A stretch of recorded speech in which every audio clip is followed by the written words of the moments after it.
ಶ್ರೀ ಗುರುಭ್ಯೋ ನಮಃ. ಹರೇ ಶ್ರೀನಿವಾಸ. ಶ್ರೀ ಗುರು ರಾಘವೇಂದ್ರಾಯ ನಮಃ. ಶ್ರೀ ಸತ್ಯಾತ್ಮ ತೀರ್ಥ ಗುರುಭ್ಯೋ ನಮಃ.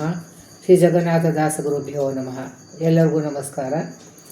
ಅಧಿಕ ಮಾಸದ ನಿಮಿತ್ತವಾಗಿ ದಿನನಿತ್ಯ ಒಂದು ಸಂಧಿಯ ಸಾರವನ್ನು ನೋಡ್ತಾ ಇದ್ದೀವಿ. ಇವತ್ತಿನ ಸಂಧಿ ದುರಿತ ನಿವಾರಣ ಸಂಧಿ, ಅಥವಾ ಅದಕ್ಕೆ ಭಕ್ತಾಪರಾಧ ಸಹಿಷ್ಣು ಸಂಧಿ ಅಂತಲೂ ಹೇಳ್ತಾರೆ. ಈ ಭಕ್ತಾಪರಾಧ ಸಹಿಷ್ಣು ಸಂಧಿ ಅಂತ ಯಾಕೆ ಹೇಳಿದ್ರೆ ಅಂತಂದರೆ, ಭಕ್ತರು ಮಾಡಿದಂಥ ತಪ್ಪವನ್ನು ಭಗವಂತ ಸಹನೆ ಮಾಡಿ ಕರುಣೆ ಮಾಡ್ತಾನೆ ಅಂತ. ಅದಕ್ಕೋಸ್ಕರ ಎಲ್ಲ ಸಾಕಷ್ಟು ಉದಾಹರಣೆ ಕೊಟ್ಟಿದ್ದಾರೆ. ಹೇಗೆ ಅವರೆಲ್ಲ ತಪ್ಪು ಮಾಡಿದರೂ ಅದು ಕೂಡ ಭಗವಂತರು ಕ್ಷಮೆ ಮಾಡಿಬಿಟ್ಟು ಅವ್ರಿಗೆ ತನ್ನವರು ಅಂತ ತಿಳ್ಕೊಂಡು ಅವ್ರಿಗೆ ಮೋಕ್ಷವನ್ನು ಕೊಟ್ಟಿದ್ದಾರೆ, ಸದ್ಗತಿ ಕೊಟ್ಟಿದ್ದಾನೆ ಅಂತ ಅಂದ್ಬಿಟ್ಟು ಅನೇಕ ಉದಾಹರಣೆ ಕೊಟ್ಟಿದ್ದಾರೆ. ಈ ಸಂಧಿಯ ಪಾರಾಯಣದ ಒಂದು ಫಲವನ್ನು ಹೇಳ್ತಾ ಇದ್ದಾರೆ, ದುರಿತ ನಿವಾರಣ ಅಂತ. ನಮಗೇನು ಕಷ್ಟ ಪರಿಹಾರ ಆಗ್ತದೋ ಕಷ್ಟಗಳ ಪರಿಹಾರಕ್ಕೋಸ್ಕರ ಈ ಸಂಧಿಯ ದಿನನಿತ್ಯ ಪಾರಾಯಣ ಮಾಡಿದರೆ ಎಲ್ಲ ಥರದ ಕಷ್ಟವಾದ ಪರಿಹಾರ ಆಗ್ತದೆ ಅಂತ ಹೇಳ್ತಾರೆ. ಇನ್ನು ಮೊದಲನೇ ನುಡಿಯಲ್ಲಿ ಶ್ರೀಲಕುಮಿ ವಲ್ಲಭ ಅಂತ ಹೇಳ್ತಾರೆ. ಅದ್ರ ಭಗವಂತನ ಸ್ವಾಮಿಯಾದಂಥ ಭಗವಂತ ಸಮಕರುಣಗಳನ್ನು ಕಾಣಿಲ್ಲ. ಅವನಂಥ ಸಮನಾದಂಥ ದೇವತೆ ಯಾರೂ ಇಲ್ಲ. ಭಗವಂತ ಅವ್ರ ಸಮಾನ ಯಾರಿಲ್ಲ ಅಂತಂದರೆ ಅಧಿಕರು ಕೂಡ ಯಾರು ಇಲ್ಲ ಅಂತ. ಆಮೇಲೆ ಇವನು ಅಪರಾಧಗಳನ್ನು ಸಹನೆ ಮಾಡ್ತಾನೆ ಅಂತ. ಅದಕ್ಕೆ ಉದಾಹರಣೆ ಕೊಟ್ಟಿದ್ದಾರೆ. ಸುಧಾಮದ ಉದಾಹರಣೆ ಕೊಟ್ಟಿದ್ದಾರೆ. ಸುಧಾಮನ ಕಥೆ ಎಲ್ಲರಿಗೂ ಗೊತ್ತು. ಅದಕ್ಕೆ ಅವನು ಅಲ್ಲಿ ಗುರುಕುಲದಲ್ಲಿದ್ದಾಗ ಸಂದೀಪನಿ ಋಷಿಗಳ ಹೆಂಡತಿಯವ್ರಿಗೆ ಅವಲಕ್ಕಿ ಕೊಟ್ಟಿದ್ಲು ಅರಣ್ಯದಲ್ಲಿ ಕಟ್ಟಿಗೆ ಕಟ್ಕೊಂಬರ್ಲಿಕ್ಕೆ. ಅವಾಗ ಕೊಟ್ಟು ತಾವೊಬ್ಬರೇ ತಿಂದ, ಕೃಷ್ಣನ ಕೊಡಲಿಲ್ಲ. ಅಂದರೆ ಭಗವಂತನ ನೈವೇದ್ಯ ಮಾಡಲಾರೆ ತಿಂದ್ಬಿಟ್ಟಿದ್ದ. ಅದಕ್ಕೆ ಅಷ್ಟು ಬಡತನಕ್ಕೆ ಕಾರಣ ಆಗ ಅಂದ್ಬಿಟ್ಟು ಆದರೂ ಕೂಡ ಆ ತಪ್ಪವರು ಕ್ಷಮೆ ಮಾಡಿ ಅವನ ಭಕ್ತಿಗೆ ಮೆಚ್ಚಿ ಭಗವಂತ ಎಷ್ಟೆಲ್ಲ ಅವನಿಗೆ ಐಶ್ವರ್ಯ ಕೊಟ್ಟಿದ್ದಾನೆ ಅಂತ ಕಥೆ ಇದೆ. ಆಮೇಲೆ ದ್ರೌಪದಿಗೆ ವಸ್ತ್ರಗಳ ಪಾಂಚಾಲಿಗಿತ್ತು. ವಸ್ತ್ರಗಳ ಅದು ಭಗವಂತ ಇಲ್ಲಿ ನಮ್ಮ ಸಾಮಾನ್ಯವಾಗಿ ನಾವು ಇಲ್ಲಿ ಕೇಳ್ತೀವಿ ದ್ರೌಪದಿ ವಸ್ತ್ರ ಕೇಳಿಲ್ಲ, ದ್ರೌಪದಿ ವಸ್ತ್ರ ಕೇಳಿಲ್ಲ. ಅವ್ರು ರುಜುಗೊಳಿಸಿದವರು. ಅವ್ರು ಭಗವಂತನ ಹತ್ರ ಯಾರ ಹತ್ರ ಏನೂ ಕೇಳೋದಿಲ್ಲ. ಅವಳಲ್ಲಿದ್ದಂಥ ಸಚಿ ಶ್ಯಾಮಲ ಅವರು ಪ್ರಾರ್ಥನೆ ಮಾಡಿದರು. ಯಾಕಂದರೆ ಅವ್ರು ರುಜುಗೊಳಿಸ್ತಾರ ಅಲ್ಲ, ಅವರು ಶಕ್ತಿ ಕಡಿಮೆ ಇರ್ತದೆ. ಅವರು ಭಗವಂತನ ಪ್ರಾರ್ಥನೆ ಮಾಡಿದರು, ದ್ರೌಪದಿ ಅಲ್ಲ ಅಂತ ತಾತ್ಪರ್ಯ ನಡೆದ ಹೇಳಿದಂಥ ವಿಷಯ. ಆಮೇಲೆ ಪ್ರಹ್ಲಾದನ ಕಥೆ ಗೊತ್ತಿದೆ, ಎಲ್ಲರಿಗೂ ಗೊತ್ತಿದೆ. ಇದು ತಂದೆ ಭಗವಂತನ ದ್ವೇಷಿ, ಅವನ ಮಗ ಅವನು. ಆ ತಪ್ಪನ್ನು ಕೂಡ ಸಹನ ಮಾಡಿ ಭಗವಂತನಿಗೆ ಅನುಗ್ರಹ ಮಾಡಿದ ಅಂತ ಹೇಳ್ತಾರೆ. ಆಮೇಲೆ ಇದು ಎರಡನೇ ನುಡಿಯಲ್ಲಿ ದೇವಶರ್ಮಾವಯ ಅಂತ ಒಂದು ಬ್ರಾಹ್ಮಣನ ಕಥೆಯನ್ನು ಹೇಳ್ತಾ ಇದ್ದಾರೆ. ಇದು ವಾಯುದೇವರು ಆದೇಶ ಮಾಡಿದರು. ಅವರು ಅದಕ್ಕೆ ಶರಣಾಗತ ಆದ್ರೆ ಅವಾಗ ಧನ ಧಾನ್ಯ ಜ್ಞಾನ ಎಲ್ಲನೂ ಕೊಟ್ಟು ಭಗವಂತ ಇದ್ದ. ಅದಕ್ಕೆ ಸೇವಿಸದೆ ಸೌಖ್ಯ ಬಳಲು ಸಿಗುವುದಿಲ್ಲ. ಅಂದರೆ ಇಲ್ಲಿ ಸೇವಿಸದೆ ಇಲ್ಲಿ ಕೊಟ್ಟಿದ್ದಾರೆ, ಸೇವಿಸದೆ ಸೌಖ್ಯಗಳ ಬಯಸುವ ಅಲ್ಪ ಮಾನವರು ಅಂತ ಶಬ್ದ ಇಟ್ಟಿದ್ದಾರೆ. ಅದೇ ಭಗವಂತನ ಈ ರೀತಿಯಾಗಿ ಸೇವೆ ಮಾಡಲಾರ್ದೇ ಸೌಖ್ಯ ಬೇಕು ಅಂತ ಕೂಡ ಹೇಳ್ತಾರೆ. ಅದರದ್ದು ಕಷ್ಟ, ಅದಕ್ಕೆ ಅವ್ರಿಗೆ ಕಷ್ಟ ಆಗ್ತದೆ. ಅವರು ಅದಕ್ಕೆ ಆನಂದವನ್ನು ಸಿಗುವುದಿಲ್ಲ, ಸೌಖ್ಯ ಸಿಗುವುದಿಲ್ಲ ಅಂತ ಹೇಳ್ತಾರೆ. ಇನ್ನು ಮೂರನೇ ನುಡಿಯಲ್ಲಿ ಇಲ್ಲಿ ಇವ್ರಿಗೆ ಯಾರ್ಯಾರು ಅವನ ಭಕ್ತರು ಇದ್ದಾರೆ ಅವರಿಗೆಲ್ಲ ಶ್ರುತಿ ಪುರಾಣದಲ್ಲಿ ಹೇಳಿದಂಥ ಎಲ್ಲ ಕಥೆಗಳನ್ನು ದ್ರೋಣಾಚಾರ್ಯರು, ಭೀಷ್ಮಾಚಾರ್ಯರು, ಕೃಪಾಚಾರ್ಯರು ಎಲ್ಲ ಕುರು ಸೇನೆಯಲ್ಲಿ ನಿಂತರು. ಅಲ್ಲಿ ಹೋಗಿ ಯುದ್ಧ ಮಾಡಿದರು. ಅಂದರೆ ಭಗವಂತನ ವಿರುದ್ಧ ನಿಂತು ಅವರು ಯುದ್ಧ ಮಾಡಿದರು. ಅದಕ್ಕೆಲ್ಲ ಕಥೆ ಇದೆ. ಯಾಕೆ ಅವರು ಕುರು ಸೇನೆ ಹೋದತ್ತಿಕೊಂಡು ಭಗವಂತನ ಆಜ್ಞೆ ಇರ್ತದೆ. ಆಮೇಲೆ ಅದನ್ನೂ ಒಂದು ಅವನ ಸೇವೆ. ಯಾಕಂದರೆ ಅವನಿಗೆ ದೂರ ಇರುವವನು ಬಲ ಬರಬೇಕು. ನಮ್ಮ ಬಲಷ್ಟಿದ್ದಾರೆ ಅಂತಾನೆ ವಿರುದ್ಧ ನಿಂದಿರೋದಿಲ್ಲ. ಅದು ಒಂದು ಭಗವಂತ ಸೇವೆ ಅಂತ ಅಂದ್ಬಿಟ್ಟು ಮಾಡಿದ್ರು ಅವರು. ಆದರೂ ಅವರು ಭಗವಂತ ವಿರುದ್ಧ ನಿಂತದ್ದಕ್ಕೆ ಅವ್ರಿಗೆ ಕ್ಷಮೆಯನ್ನು ಮಾಡಿ ಅವರಿಗೆ ಉತ್ತಮ ಗತಿಯನ್ನು ಕೊಟ್ಟಿದ್ದಾನೆ ಅಂತ. ಆಮೇಲೆ ನಾಲ್ಕನೇ ನುಡಿಯಲ್ಲಿ ಇಲ್ಲಿ ಬಲಶಾಲಿಯಾದಂತಹ ಶ್ರೀನಿವಾಸ ಅವನು ತೊಂಡಮಾನನಿಗೆ ತನ್ನ ಶಂಖಚಕ್ರವನ್ನು ಕೊಡ್ತಾನೆ. ತೊಂಡಮಾನ ರಾಜ. ಇದು ಶ್ರೀನಿವಾಸ ದೇವರ ಕಥೆಯಲ್ಲಿ ಬರ್ತದೆ, ಮಹಾತ್ಮ್ಯದಲ್ಲಿ ಬರ್ತದೆ. ಆಕಾಶರಾಜನ ತಮ್ಮ ಆ ತೊಂಡಮಾನ ಅವರಿಗೆ ಶಂಖಚಕ್ರವನ್ನು ಕೊಡ್ತಾನೆ ಅಂತ. ಆಮೇಲೆ ಇನ್ನೊಂದು ಉದಾಹರಣೆ ಕೊಟ್ಟಿದ್ದಾರೆ. ಕುಂಬಾರ ತಾನು ಕೊಟ್ಟದಂತಹ ಮಣ್ಣಿನ ಆಭರಣ ಮಾಡಿ ಭಗವಂತನಿಗೆ ಕೊಡ್ತಾನೆ. ಅಲ್ಲಿ ಬೇರೆಯವರು ಬಂದಕ್ಕೂ ರಾಜರು ಬಂದೆಲ್ಲ ಬಂಗಾರದೆಲ್ಲ ಅವ್ರು ಕೊಟ್ಟಿರ್ತಾರೆ. ಅದನ್ನೆಲ್ಲ ಸರಿಸಿಟ್ಬಿಟ್ಟು ಈ ಮಣ್ಣಿನ ಆಭರಣ ಕೊಟ್ಟರೆ ಅದನ್ನೇ ಭಗವಂತ ಸ್ವೀಕಾರ ಮಾಡ್ತಾನೆ ಅಂತ. ಆಮೇಲೆ ಚೋಳ ರಾಜರ ತಲೆ ಹೊಡೆದ, ಅದು ಕೂಡ ಅವನಿಗೆ ಕೂಡ ಸದ್ಗತಿ ಕೊಟ್ಟ, ಅನುಗ್ರಹ ಮಾಡ್ದ ಅಂತ. ಆಮೇಲೆ ಆಕಾಶ ರಾಜನ ಹೆಂಡತಿ ನುಡಿ ಕೇಳಿ ಅವಳ ಮಾತು ಕೇಳಿಬಿಟ್ಟು ಅವಳ ಮಗಳನ್ನ ತಾನೇ ಗಂಡ ಆಗಿಬಿಟ್ಟ, ಮಗಳ ಮದುವೆ ಮಾಡ್ಕೊಂಡ ಅಂತ ಹೇಳ್ತಾರೆ. ಇನ್ನು ಐದನೇ ನುಡಿಯಲ್ಲಿ ಗೌತಮ ಋಷಿ ಪತ್ನಿ ಅಹಿಲ್ಯ, ಅವಳಿಗೆ ಇಂದ್ರ ಮೋಸ ಮಾಡ್ದ. ಆದರೂ ಕೂಡ ಅಂದರೂ ಅವಳಿಗೊಂದು ತಪ್ಪು ಆಯಿತು. ಅದಕ್ಕೆ ಅಲ್ಲಿ ಅವಳು ಕೂಡ ಭಗವಂತ ಅಹಿಲ್ಯಾಗೆ ಪಾದ ಸ್ಪರ್ಶದಿಂದ ಉದ್ಧಾರ ಮಾಡ್ದ ಅಂತ ಹೇಳ್ತಾಳೆ.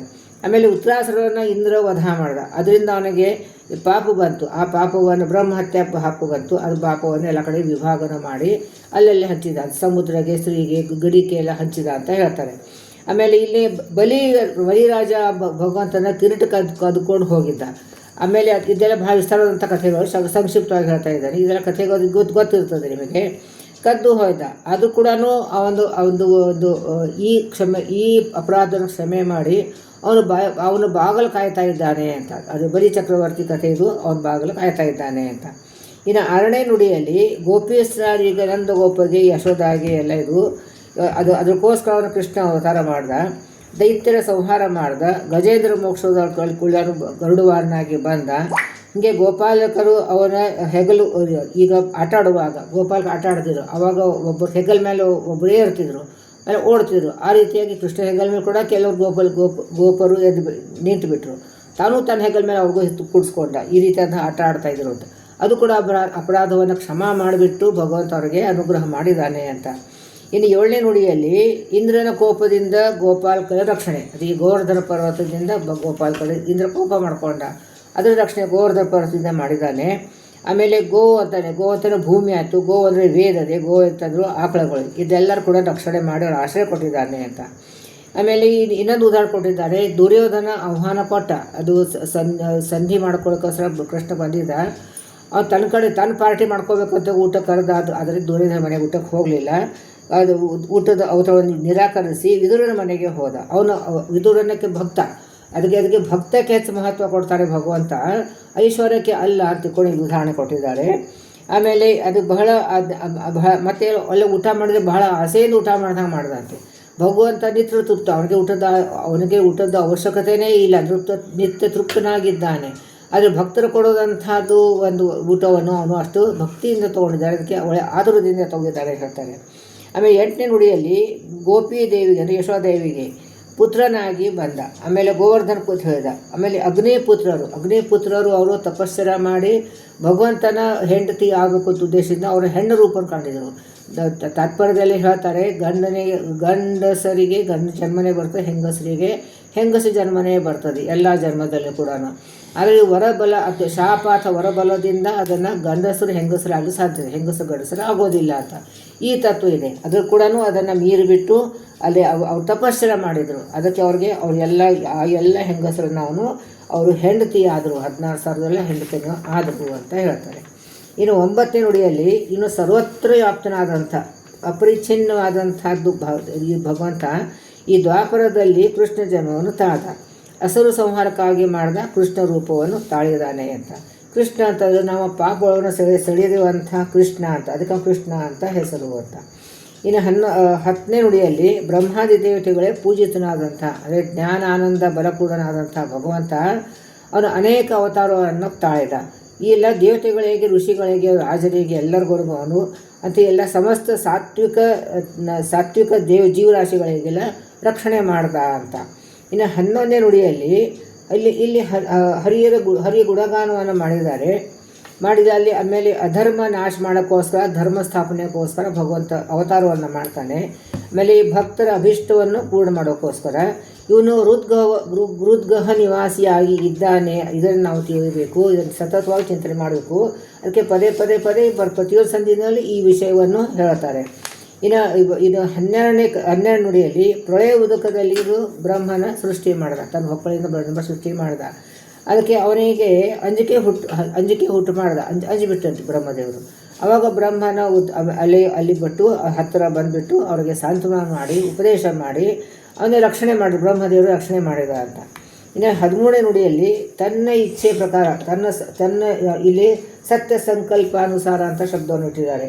ಸೊ ಇಲ್ಲಿ ತನ್ನ ಇಚ್ಛೆ ಪ್ರಕಾರ ತನ್ನ ಸತ್ಯ ಸಂಕಲ್ಪನ ಅನುಸಾರವಾಗಿ ಕಾರ್ಯ ಮಾಡ್ತಾನೆ. ಅವನು ಭೃತ್ಯ ಅವನೇ, ಭೋಕ್ತೃ ಅವನೇ, ಭೋಗ್ಯ ಪದಾರ್ಥ ಎಲ್ಲ ಒಳಗೂ ವ್ಯಾಪ್ತನಾಗಿದ್ದಾನೆ.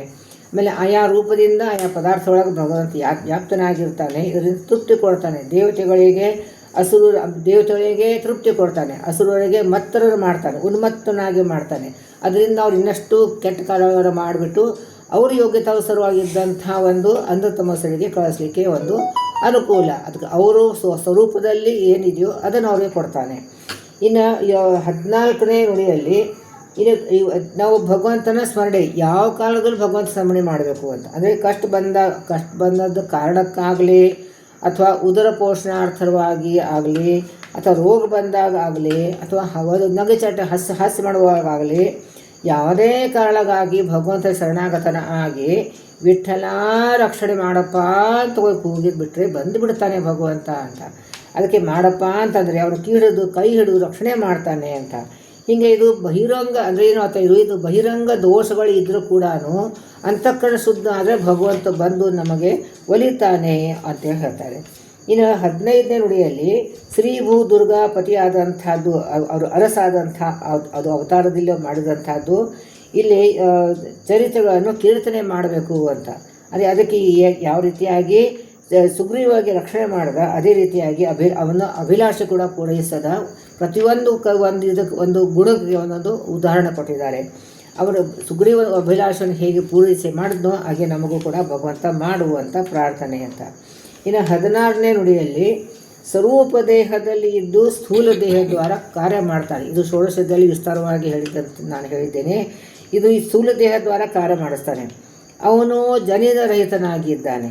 ಇದು ಕೂಡ ಅವನಿಗೆ ಸ್ಥೂಲ ಜೊತೆ ಅವನಿಗೆ ಜನಿತ ರಹಿತ ಇದ್ದಾನೆ. ಆದರೆ ಅವನಿಗೆ ಸ್ಥೂಲ ದೇಹ ಇಲ್ಲ, ಅಪ್ರಾಕೃತ ಶರೀರ ಇದ್ದಾನೆ. ಆದರೂ ಈ ಸ್ಥೂಲ ದೇಹ ಸಿಕ್ಕಿದಂಥ ಜೀವಾಂತರ್ಯಾಮಿ ಆಗಿ ಅವನು ತಿರುಗುತ್ತಾನೆ, ಮನೆ ತಿರುಗ್ತಾನೆ ಅಂತ. ಈ ಜೊತೆನೇ ಇರ್ತಾನೆ ಅಂತ. ಆಮೇಲೆ ಇದು ಇನ್ನು ಗರ್ಭದಲ್ಲಿ ಇದ್ದಾಗ ಕೂಡ ಅವಾಗೆ ನಮಗೆ ಜ್ಞಾನ ಇರೋದಿಲ್ಲ. ಅವಾಗ ಹೆಂಗೆ ಕೂಗಬೇಕು, ನಾವು ಕೂಗ್ಲಿಕ್ಕೆ ಹೌದು ಜ್ಞಾನ ಇರೋದಿಲ್ಲ. ಅಲ್ಲಿ ಕೂಡ ಭಗವಂತ ಗರ್ಭಾವಸ್ಥೆಯಲ್ಲಿ ಕೂಡ ಭಗವಂತ ನಮಗೆ ರಕ್ಷಣೆ ಮಾಡ್ತಾನೆ ಅಂತ. ಆಮೇಲೆ ಹರಿಯ ಜಾತರೂಪವನ್ನು ಹೇಳ್ತಾರೆ. ಅಂತಂದರೆ ದುಷತ್ತು, ಋತು, ಸತ್ ಇವೆಲ್ಲ ಅಭಿವ್ಯಕ್ತ ಮಾಡುವಂತಹ ಈ ರೂಪಗಳು ಅಂತ. ಇದು ಬಹಳ ವಿಚಾರವಾದಂಥ ವಿಷಯ. ಅದಕ್ಕೆ ಬರೀ ನಾನು ಹೆಸರು ಹೇಳಿಬಿಟ್ಟು ಅದನ್ನು ಮುಂದೆ ಹೋಗ್ತಾ ಇದ್ದೀನಿ.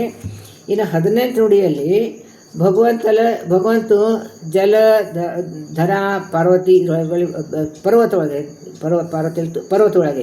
ಭಗವಂತ ನೀರು ಅಥವಾ ಆಪ ಅಥವಾ ಧನ ಅದು ಪೃಥ್ವಿ, ಆಮೇಲೆ ಪರ್ವತ, ಇದರಲ್ಲಿ ಕೂಡ ಇಲ್ಲಿ ಕೂಡ ರೂಪಗಳ ಚಿಂತನೆ ಕೊಟ್ಟಿದ್ದಾರೆ. ಅಲ್ಲಿ ಒಂದೊಂದು ಹೆಸರು, ಆಯಾ ಹೆಸರದಿಂದ ಆಯಾ ಸ್ಥಾನದಲ್ಲಿ ಭಗವಂತ ಇರ್ತಾರೆ ತೆಗೆದುಕೊಂಡು.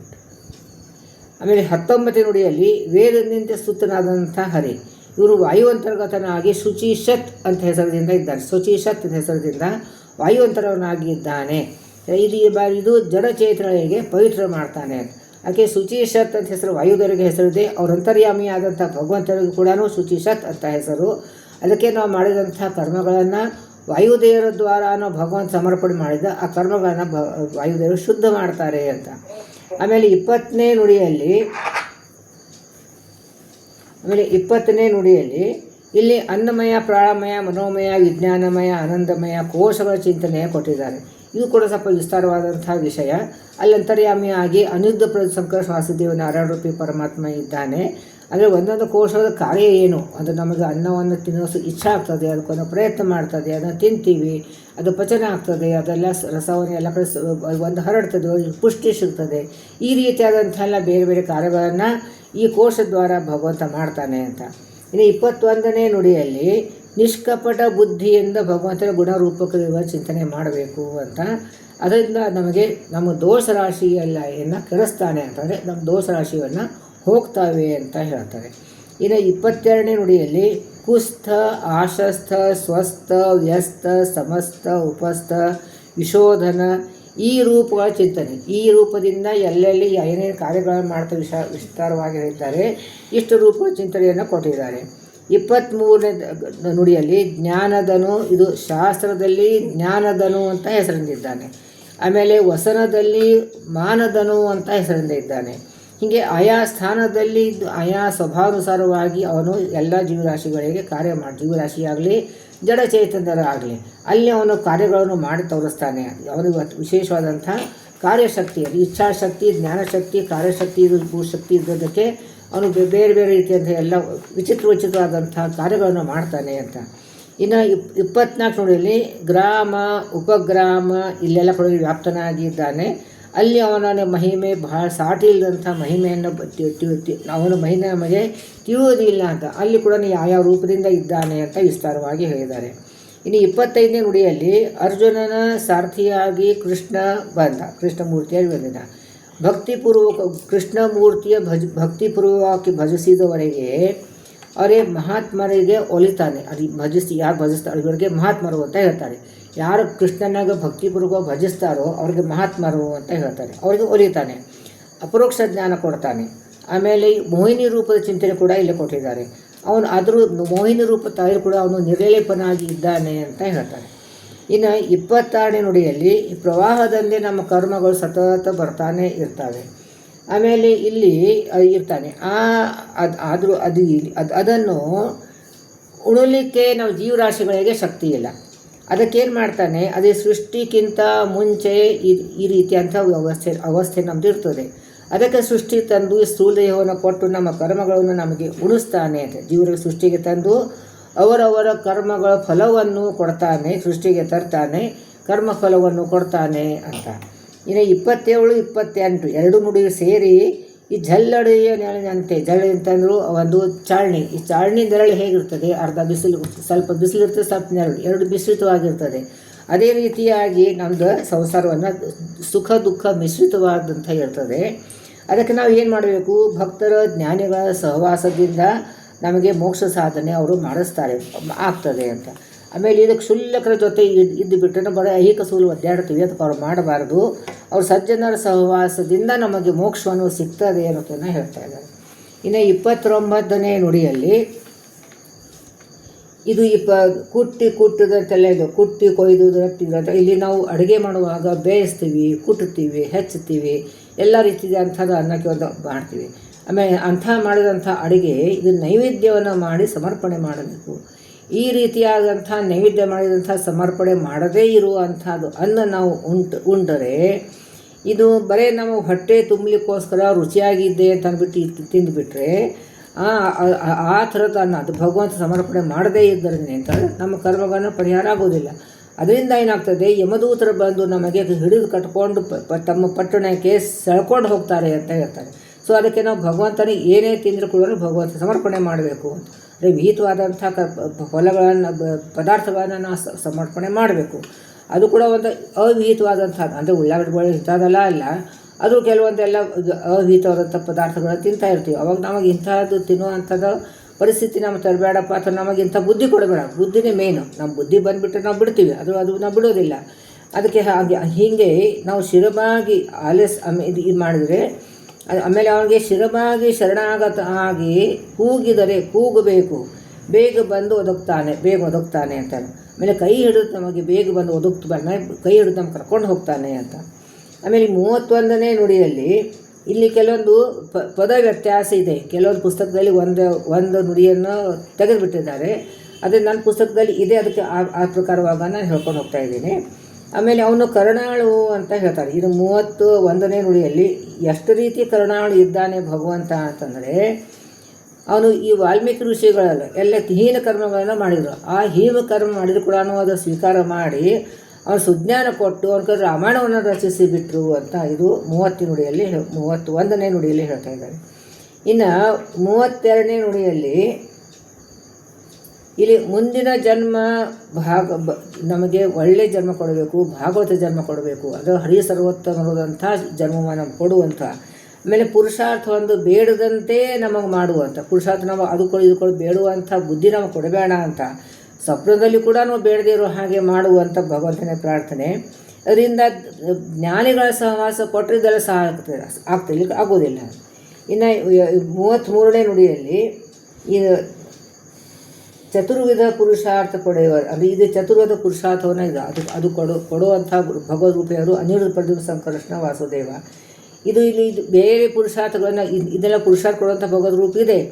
ಆದರೂ ಕೂಡ ಭಗವಂತ ಪುರುಷಾರ್ಥವನ್ನು ಬೇಡಲಾರ್ದೇ ಜ್ಞಾನಿಗಳು ಕೊಡು, ನಮಗೆ ಜ್ಞಾನಿಗಳ ಸಹವಾಸ ಕೊಡು. ಅವ್ರು ಕೇಳೋದಿಲ್ಲ, ಜ್ಞಾನಿ ಇಂಥದ್ರಲ್ಲಿ ಕೇಳೋದಿಲ್ಲ, ಅಂಥದ್ದು ನಾವು ಕೊಡು. ಮತಿವಿಹೀನ ಏನು ಮಾಡ್ತಾರೆ, ಐಹಿಕ ಸುಖ ಕೇಳ್ತಾರೆ. ಅದಕ್ಕೆ ಅದೇ ಶಾಶ್ವತ ಅಂತ ತಿಳ್ಕೊಂಡ್ಬಿಟ್ಟು ಗಣಪತಿ ಮೊದಲಾದ ಅನ್ಯ ದೇವತೆಗಳಿಗೆ ಭಜಿಸ್ತಾರೆ ಅಂತ. ಅನ್ಯ ದೇವತೆಗಳಿಗೆ ಏಕೆ ನಾವು ಭಜಿಸಬಾರದು ಅಂತಂದರೆ, ಭಜಿಸುವುದು ಅಂತಂದ್ರೆ ಅವರು ಆರಾಧನೆ ಮಾಡಬಾರ್ದು ಅಂತ ಅಲ್ಲ. ನಾವು ಗಣಪತಿ ಆರಾಧನೆ ಸರ್ವಪ್ರಥಮ ಅವ್ರದ್ದೇ ಮಾಡ್ತೀವಿ, ರುದ್ರದೇವರು ಆರಾಧನೆ ಮಾಡ್ತೀವಿ. ಆದರೆ ಅವರೆಲ್ಲರೂ ಸರ್ವೋತ್ತಮರು ಅಲ್ಲ ಅನ್ನೋ ಭಾವನೆಯಿಂದ ಮಾಡೋದು. ಇವರೆಲ್ಲ ಭಗವಂತನ ಪರಿವಾರ. ಭಗವಂತ ಒಬ್ಬೊಬ್ಬರಿಗೆ ಒಂದೊಂದು ಅಧಿಕಾರ ಕೊಟ್ಟಿದ್ದಾನೆ. ಆ ಅಧಿಕಾರಾನುಸಾರವಾಗಿ ಅವ್ರು ನಮ್ಮ ಫಲ ಕೊಡ್ತಾರೆ. ಸೊ ಅದು ಭಗವಂತನ ಪರಿವಾರ, ಭಗವಂತನ ಅಧೀನವನ್ನು ಅವ್ರು ಈ ಕೆಲಸ ಮಾಡ್ತಾರೆ. ಈ ಭಾವನೆಯನ್ನು ಮಾಡಬೇಕು. ಅವರೇ ಸರ್ವಶ್ರೇಷ್ಠ ಅಂತ ಅಂದ್ಬಿಟ್ಟು ಮಾಡಬಾರ್ದು ಅಂತ ಹೇಳ್ತಾರೆ. ಇನ್ನು 34ನೇ ನುಡಿಯಲ್ಲಿ ದ್ರೋಹಿಣ ಮೊದಲಾದ ಮರ, ಅದರ ಬ್ರಹ್ಮ ಮೊದಲಾದ ಎಲ್ಲ ದೇವತೆಗಳಿರ್ತಾರೆ. ಅವರಿಂದ ಸನ್ಮಹಿಮ, ಅವರಿಂದ ಪೂಜಿತನಾದಂತಹ ಭಗವಂತ ಸರ್ವ ಪ್ರಾಣಿಗಳಲ್ಲಿ ಹೃದ್ಗೃಹ ನಿವಾಸಿ ಆಗಿದೆ. ಎಲ್ಲ ಚೇತರಾಶಿ ಒಳಗಡೆ ಹೃದ್ಗೃಹ ನಿವಾಸಿ ಆಗಿದ್ದಾನೆ ಅಂತ. ಆಮೇಲೆ ಸರ್ವಾರ್ಥ ಪ್ರದಾಯಕನು, ನಮಗೆಲ್ಲ ಕಾಮಕರ್ಮ ಇರಲಿ ನಿಷ್ಕಾಮಕರ್ಮ ಎಲ್ಲದಕ್ಕೂ ಅವನು ಕೊಡ್ತಾನೆ ಅಂತ. ಆದರೆ ನಿಷ್ಕಾಮಕರ್ಮ ಮಾಡಿದರೆ ಮೋಕ್ಷ ಕೊಡ್ತಾನೆ, ಸಕಾಮಕರ್ಮ ಮಾಡಿದರೆ ತಿರ್ಗಾ ಇಲ್ಲಿ ಸಂಸಾರದಲ್ಲೇ ಇಟ್ಬಿಡ್ತಾನೆ. ಆಮೇಲೆ ವಿಹಿತ ಅಹಿತ ಕರ್ಮಗಳಿತ್ತು ಫಲ ಸನ್ನಿಹಿತ ಆಗಿರಲ್ಲೇ ಕೊಡುತ್ತಿಪ್ಪ ಸರ್ವಜ್ಞ.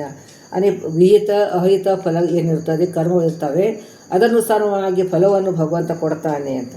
ಆಮೇಲೆ ಇಲ್ಲಿ 35ನೇ ನೋಡಿ ಬಹಳ ಸುಂದರವಾಗಿ ಹೇಳ್ತಾರೆ. ಒಮ್ಮೆ ಆದರೂ ಅಂತ ಕೊಡು, ಒಮ್ಮೆಗಾದರೂ ಜೀವಗಳು ಯಾವಾಗಲೂ ಒಮ್ಮೆಗೆ ಒಂದಾರು ಸರ್ತಾರೆ ನಮಗೆ ಯಾವಾಗೂ ಒಂದು ಸರ್ತಿ ನಾವು ಯಾವಾಗಲೂ ನಮ್ಗೆ ಕೆಟ್ಟ ವಿಚಾರ ಜಾಸ್ತಿ ಇರ್ತವೆ.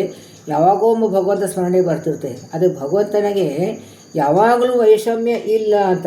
ಒಮ್ಮೆಗಾದರೂ ಜೀವಗಳು ವೈಷಮ್ಯ ದ್ವೇಷ ಅಸೂಯೆ ಇಲ್ಲ. ಭಗವಂತನಿಗೆ ದ್ವೇಷ ಅಸೂಯೆನೂ ಇಲ್ಲ.